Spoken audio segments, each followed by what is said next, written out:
Il ritorno tra i professionisti è amarissimo per la Calciolecco di mister Gaburo, che viene sconfitta 3-1 ad Arezzo, matura tutto nel primo tempo con il triplice vantaggio dei padroni di casa toscani, e Lecco incapace di reagire. Una reazione dei blucelesti soltanto nella ripresa. Il vantaggio dell'Arezzo, corner battuto corto, Cutolo mette dentro una bella palla, Cedira di testa, la ribattuta, e poi è lestissimo Borghini per il vantaggio dell'Arezzo dopo 3 minuti. Gelata però la difesa del Calciolecco, veramente colpevole qui in occasione del gol dell'Arezzo.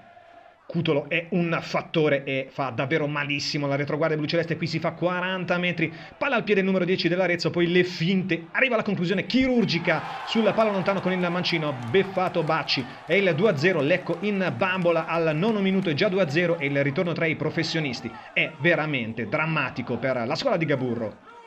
La reazione del Lecco con questa palla messa dentro dalla destra, Danna al limite, cerca la conclusione, viene murata, poi Magonara, l'azione insistita la sua, libera il destro, la parata di Pissardo. Una costante del primo tempo, il lancio lungo a cercare le punte dell'Arezzo, la difesa del Lecco è lenta, allora Cutolo può scaricare il sinistro, Bacci se la cava parando, cadendo all'indietro con il piede, ma in grande ambasce la difesa bluceleste, poi il lancio per Danna, scavalcare la difesa, il numero 11 bluceleste, pallone d'oro della Serie D, se la porta troppo sul fondo e arriva alla conclusione sul palo. Ha perso un tempo di gioco qui Danna per battere Pissardo, e poi dopo con l'esterno, ma quando la palla ormai è sul fondo è solo palo, beffa per il Lecco che qui avrebbe dovuto capitalizzare meglio l'occasione, e allora Cutolo con la mancino fatato ancora una volta si porta la palla, la mette quasi sotto la traversa, grande intervento di Bacci ancora una volta, la seconda prodezza del numero 1 bluceleste a sventare una goleada totale nel primo tempo. Si distende la formazione bluceleste, la palla di Danna, la conclusione, ancora Pissardo a terra, la fa sua. Una reazione però timida quella del Lecco, continua a giocare bene l'Arezzo e arriva il cross e c'è il 3-0, un colpo di testa veramente devastante, quello di Rolando a sinistra.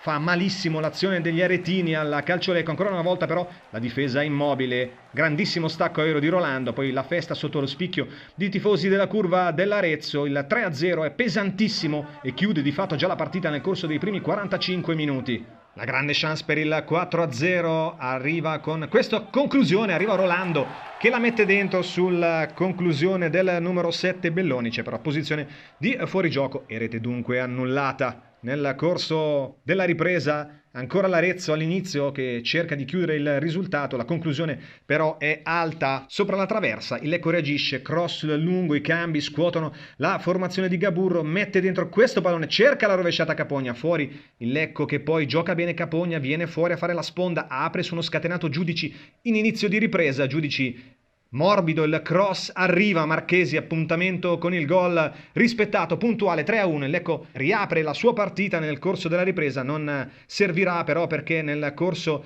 dei successivi minuti la formazione di Gaburro non riuscirà a costruire occasioni nitidissime per riaprire definitivamente la partita, che scivola così sui binari dell'Arezzo. 3-1, il debutto in questo campionato di Serie C è davvero amaro per la formazione bluceleste.